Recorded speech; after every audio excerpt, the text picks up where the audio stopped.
채무자 여러분들, 오늘도 고생이 많으십니다. 여러분 개인회생 신청하면 결국은 보정권고에 답변을 하는 게 개인회생 재판 절차의 전부가 됩니다. 보정권고에 답변을 하면 개인회생을 통과하는 것이고, 답변을 못하면 통과를 못하는 것이죠. 보정권고란 뭐냐? 여러분이 개인회생을 신청하면 상식적으로 법원에서 전부 다 통과시켜줄 리가 없잖아요. 법원도 나름대로 소정의 재판의 절차를 거쳐서 할만한 사람들을 개인회생을 통과시켜 줄 거잖아요. 그러면 할만한 사람인지 아닌 사람인지 법원도 물어봐야 알잖아요. 작년에 집 팔고 받은 돈 어디에 썼습니까? 채무가 왜 발생했습니까? 한 달에 생활비를 얼마를 썼습니까? 법원도 물어봐야 되잖아요. 물어보고 합당하다 싶으면 통과를 시켜주겠죠. 이 물어보는 절차를 보정권고라고 부릅니다. 자, 오늘은 그 보정권고의 전형적인 예시를 보여드릴 건데, 첫 번째는 최근 대출 사용처입니다. 최근 대출이라 하면 여러분이 최근 1년 내에 빌린 돈을 의미하거든요. 물론 경우에 따라서는 2년, 3년 전에 빌린 돈을 물어볼 때도 있지만, 대체로는 최근 1년 동안 빌린 채무를 많이 물어봅니다. 6월 1일에 신청했다면 작년 6월 1일부터 어제 5월 31일까지 빌린 돈을 의미하는 거죠. 그 돈 어디에 썼나? 사용처를 소명하라고 합니다. 대신 10,000원 쓴 거, 5,000원 쓴 거, 이런 거 전부 다 물어볼 수는 없잖아요. 그러니까 50만원 이상 사용처를 소명하라, 100만원 이상 사용처를 소명하라, 이렇게 금액을 특정해 줍니다. 그리고 사용처를 소명을 하는데 소명을 못하면 어디에 썼는지 설명을 못한다거나 사치, 탕진, 낭비 이렇게 무절제하게 돈을 날렸다면 그 돈은 청산가치에 반영이 되어서 변제금이 커지게 됩니다. 대출 사용처를 소명하는 양식은 이렇습니다. 간단하게 설명해보면 1월 1일에 국민은행에서 1,000만원 빌렸는데 1월 10일에 신한카드 대금 결제한다고 400만원 썼고, 1월 12일에 삼성카드 대금 결제한다고 400만원 썼고, 1월 20일에 병원비 100만원 썼다. 빌린 거 1,000만원, 나간 거 1,000만원, 두 개 일치한다. 이렇게 소명을 하는 것입니다. 소명 자료가 있겠죠. 계좌 내역을 보면 카드 대금으로 납부를 했든 병원비로 이체를 했든 사용한 내역, 소명 자료가 있을 거니까 요걸 첨부해가지고 소명을 하는 것입니다. 청산가치가 무슨 의미냐? 여러분 가지고 있는 재산이라고 생각하시면 되거든요. 뭐 똑같진 않은데 유사하다고 생각하시면 됩니다. 채무자는 청산가치 이상 변제를 해야 돼요. 개인회생 절차에서. 예를 들어서 여러분이 가지고 있는 예금하고 주식도 많이 날렸겠지만 그래도 키움증권 계좌에 지금 주식 잔액 평가액이 100만원이든 500만원이든 남아있잖아요. 예금도 거의 없겠지만 돈 500이라도 남아있을 수 있잖아요. 남아있는 재산들을 싹 합친다 이거죠. 부동산도 대부분의 채무자들은 영끌 부동산이 전부니까 멀쩡한 부동산이 있으면 대출 땡겨가지고 생활비로 쓰거나 돌려막기로 쓰고, 여기 찾아오실 때쯤이면 가치가 거의 없는 영끌 부동산이 전부겠죠. 예를 들면 감정가가 1억인데 담보대출이 이자까지 늘어서 9천만원까지 늘어있다. 그러면 1억 빼기 9천은 1,000만원이 채무자의 재산이 되는 거죠. 아무튼 이러한 재산들을 다 합쳤더니만 3,600만원이 된다. 그러면 채무자는 청산가치 이상 변제를 해야 되니까 36개월 변제 기간 동안 3,600만원 이상의 변제금을 납부해야 되는 거죠. 그러면 36개월 동안 3,600 납부하려면 3,600 나누기 36개월 하면 최소 한 달에 100만원 이상 변제해야 되는구나 알 수 있겠죠. 현재가치 할인 개념까지 고려하면 100만원보다 약간 더 변제해야 되는데 뭐 그런 것까지는 아실 필요 없고, 대신 청산가치는 재산만 의미하는 게 아니라 사치, 탕진, 사용처가 부당하다 이런 것들을 다 포함합니다. 여러분 예를 들어서 내가 재산이 3,600이 있으면 3,600 이상 변제를 해야 되잖아요. 이 페널티가 싫으니까 예금 3,600만원 갖고 있는 거를 작년에 어머니한테 빌린 돈을 갚아버렸다. 그러니까 난 청산가치 없으니까 변제 안 하겠다 이러면 굉장히 부당하잖아요. 또는 예금 3,600이 있으면 청산가치에 반영이 되는데 요걸 도박해서 한 방에 다 날렸다. 그러면 재산이 없으니까 청산가치 0원이다. 이러면 도박으로 날린 사람이 더 우대를 받게 되는 거잖아요. 그러니까 사치, 탕진으로 날린 돈들도 재산하고 똑같이 남아있다고 그냥 간주를 해버리는 겁니다. 방금 예시에서 이 채무자가 사치, 탕진, 도박, 명품, 과소비, 쇼핑으로 탕진한 돈이 3,600이 있다고 가정을 해볼게요. 그러면 재산 3,600만원 플러스 사치, 탕진으로 날린 돈 3,600 하면 청산가치는 7,200이 되는 거죠. 이 채무자는 청산가치 7,200 이상 변제를 해야 되니까 7,200 나누기 36개월 하면 최소한 월 200만원 이상 변제해야 되는구나 이걸 알 수 있죠. 따라서 재산이 많을수록 변제금이 높아지고 사치, 탕진, 도박, 명품, 성형, 과소비 이런 게 많을수록 변제금이 높아지는 페널티를 받게 되는구나 이걸 알 수 있죠. 다만 예외가 있는데, 자, 있는 재산은 깎아줄 수 없어요. 예금이나 부동산이 버젓이 있는데 이 청산가치를 있는 걸 없다고 할 수 없는데, 사치, 탕진은 날리고 없는 돈이잖아요. 근데 내가 월급이 적어가지고 사치, 탕진으로 날린 돈을 전부 다 변제할 수 없다. 예를 들어서 어떤 사람이 사치, 탕진이 2억이 있다고 생각해보세요. 장사할 때 자영업 대출 2억 받아가지고 2억을 사치, 탕진, 과소비로 다 날리고 청산가치가 2억이다. 근데 장사 망하고 어디 취업했더니만 월급이 2, 300밖에 안 된다. 2, 300 가지고 청산가치 2억 다 반영하면 3년에 2억을 어떻게 반영합니까? 1년에 7천만원씩 변제해야 되는데, 그런 경우는 변제 기간을 늘리든지 생계비를 좀 깎아서 해서 되는 데까지 최대한 변제를 시키고 2억 전액은 변제 못해도 개시결정 내려줄게, 봐줄게 이렇게 되는 경우가 많이 있습니다.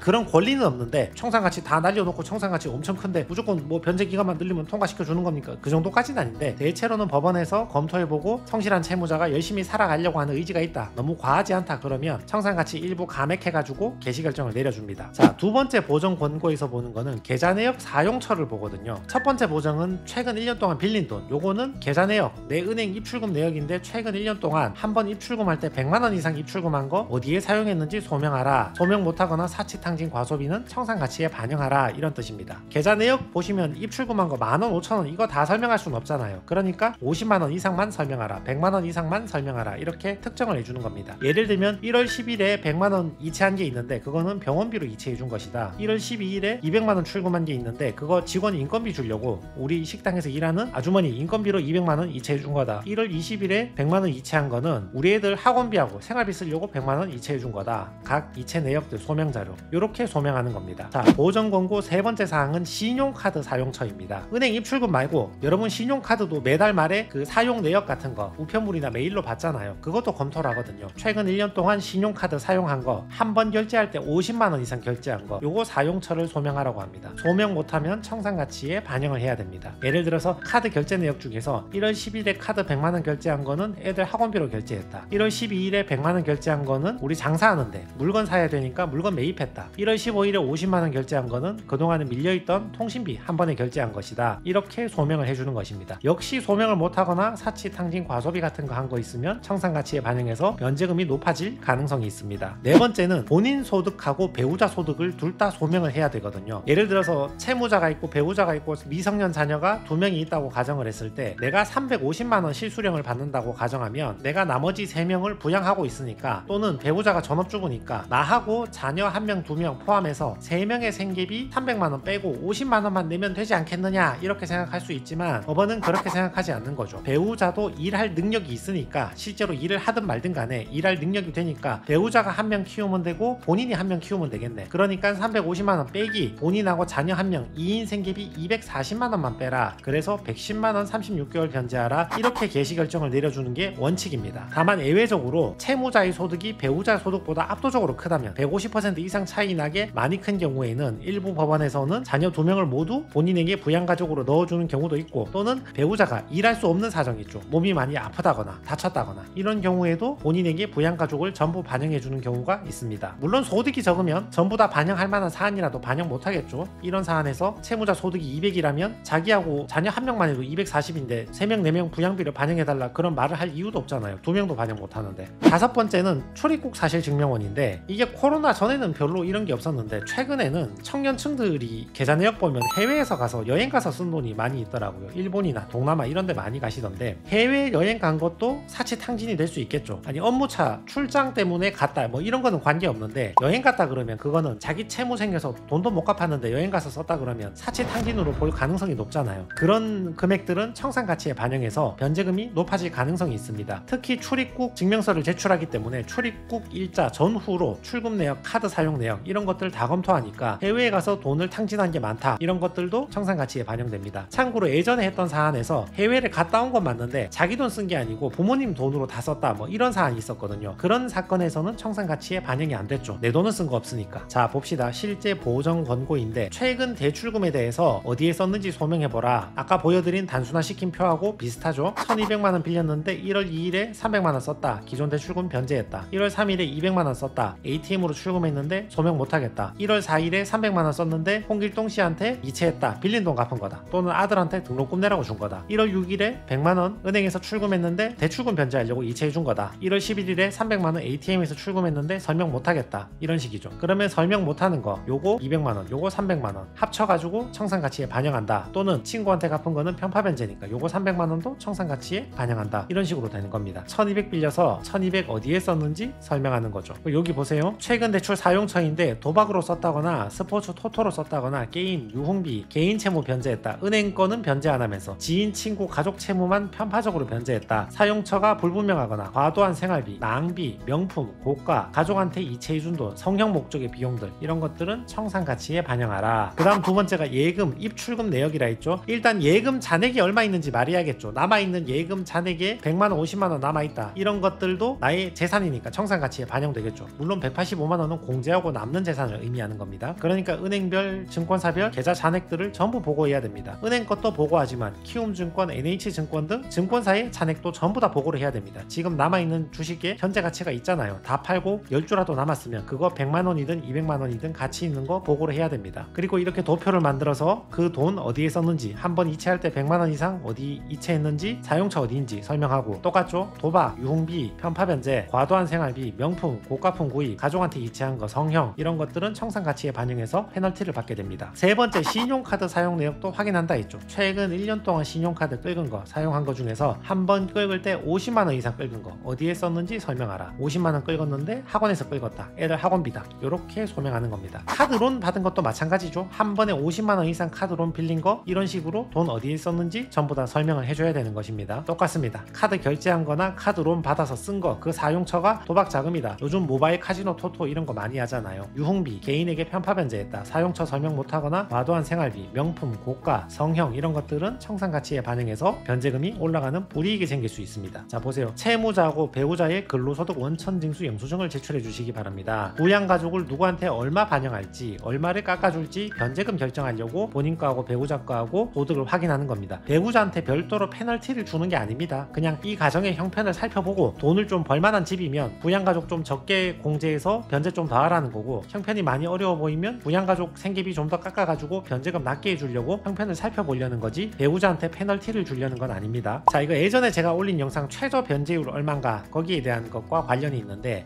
요번 제일 처음에 신청할 때 변제율 6%로 신청했거든요. 그러니까 변제율이 너무 낮다, 10% 이상은 만들어 달라, 이렇게 회생위원이 요구하는 겁니다. 어떤 때는 전화 와서 20% 이상 만들어 달라 할 때 있고, 어떤 때는 전화 와서 10% 이상 만들어 달라 할 때 있고, 여러 가지 경우가 많습니다. 근데 대부분의 채무자가 10% 20% 이상은 웬만하면 변제하니까 이런 보정이 나오는 일은 그렇게 많진 않지만, 아무튼 채무는 매우 큰데 소득이 너무 작은 경우에, 변제율이 너무 작게 나오는 경우에는 변제율이 너무 낮으니까 일정 금액 이상 딱 특정을 해서 2% 이상은 갚아달라, 이렇게 회생위원이 전화 올 때가 많습니다. 물론 채무자 회생법을 보면 5천만원 이상은 채무금액의 3% 플러스 100만원 내라 법으로 정해놨는데, 그렇게까지 낮게 인정해주는 경우는 없고, 법은 있지만 그와 별도로 회생위원은 10%, 20%, 40% 이렇게 딱 특정해서 전화해서 이거 이상 변제율 높여달라, 사람마다 사건마다 구체적으로 요구하는 경우가 많이 있습니다. 최근 5년간 출입국 사실증명원을 제출하시고 출입국 기간 1개월 전후로 100만원 이상 입출금된 경우에는 어디 썼는지 이유를 설명하기 바랍니다. 5년 동안 출입국 사실증명원 제출해서 해외 나갔으면 그 전후로 통장에서 출금 입금한 내역 살펴보고 해외에 가서 사치 탕진한 거 없는지 확인을 하려는 것입니다. 이분은 배우자 있고 자녀가 2분이 있는 분이 개인회생을 신청했거든요. 근로계약서 제출하시고요. 내가 소득이 있어야지 개인회생을 할 수 있으니까 소명을 해야겠죠. 소득이 있다고. 1월달에 월급 220 받았다, 2월달에 월급 300 받았다, 쭉쭉쭉 보여주고 12월달에도 300 받았다. 그렇게 해서 평균 내면 이 사람이 24년도에 한 달 평균 얼마 월급 받았는지 답이 딱 나오겠죠. 그리고 소득금액 증명원도 제출하니까 23년도에는 얼마 벌었다, 22년도에는 얼마 벌었다, 이렇게 제출하니까 갑자기 똑같은 직장인데 갑자기 소득이 낮아지거나 이런 이상한 징후를 파악하려는 겁니다. 21년도의 소득 내역도 제출하고 과거 소득 내역도 전부 제출하고 보여주게 됩니다. 지방세 세목별 과세증명서, 재산 처분한 내역 찾아보려는 거죠. 보시면 자동차세 낸 내역이 있잖아요. 근데 지금 자동차가 없다, 그러면 예전에 있던 자동차를 어느 특정한 시점에 팔았다는 말이 되죠. 그러면 그 자동차 팔고 받은 돈 어디에 썼나, 그거 물어보려는 겁니다. 사용처를 설명 못하면 청산가치에 반영하겠다, 그런 뜻이 되겠죠. 입출금 내역 소명한다 했잖아요. 그러니까 일단 은행 거래 내역 전부 다 제출했습니다. 그리고 계좌 내역들, 내가 어떤 은행에 어떤 계좌 몇 개 가지고 있다 전부 다 조회해서 제출하고, 사용처 소명하면 너무 일이 많아지지 않습니까? 채무자에게 너무 부담이 되지 않습니까? 부담이 됩니다 얘기하시는데 실제로 그렇지 않습니다. 여러분 계좌 내역 살펴보시면 알겠지만 한 번에 100만원 이상 이체한 것만 추리면 거의 몇 개 안 됩니다. 사업을 좀 크게 하시는 분이야 100만원 이상 왔다 갔다 하는 게 많겠지만, 보통 월급 받고 일하거나 자영업 하시는 분들 100만원 이상 이체한 거 모아보면 생각보다 몇 건 안 됩니다. 여기 보시면 체크카드 사용 내역인데 100만원 이상 또는 50만원 이상 이렇게 추려보면 거의 없습니다. 수십 페이지 사용 내역이 나오지만 대부분 소액 결제이기 때문에 카드 사용 내역도 이렇게 출력해서 제출합니다. 이게 수십 페이지가 나오겠죠. 있는 카드사는 전부 다 제출을 합니다. 출입국 사실증명원 제출합니다. 이분은 출입국 기록이 없죠. 5년 동안 출입국 기록이 없으니까 설명할 게 없죠. 그래서 최종적으로 이분은 받는 소득이 244만원인데 2인 생계비 240만원 빼면 될까요? 안 될까요? 안 되겠죠. 244 빼기 240하면 한 달에 4만원 변제하는 거니까, 아무리 개인회생이라도 그건 너무 많이 탕감받는 거잖아요. 한 달에 4만원 36개월 변제해봐야 몇 푼 된다고. 사실상 변제 안 하겠다 하겠단 말이지. 그렇게는 안 되니까 법원에서 변제율이 낮다, 변제율 높이란 말은 생계비를 내리라 이런 말이죠. 그러니까 240이 아니고 212만원으로 내려서 한 달에 32만원 36개월 변제하겠다. 그래서 3년 동안 1100만원 정도 변제하겠다, 이렇게 신청을 한 겁니다. 자녀가 2명이 있었잖아요. 한 명은 어머니가 키우면 되고 한 명은 채무자가 키우면 되니까 2인 생계비 210만원 주장한 거죠. 그러면 13% 변제하고 87% 탕감받고 이자는 100% 다 탕감받게 됩니다. 그리고 이분은 재산하고 사치, 과소비, 기타 등등 최종 확정된 청산 가치가 1000만원이니까 어차피 이거 이상 변제해야 되니까 이 더 이상 변제금을 내릴 수도 없었습니다. 자녀가 더 많다 하더라도 자기 전체 채무의 9200 중에서 1100 변제하고 나머지 탕감입니다. 서울회생법원인데요. 2월 18일에 신청해서 5월 28일에 개시결정 받았습니다.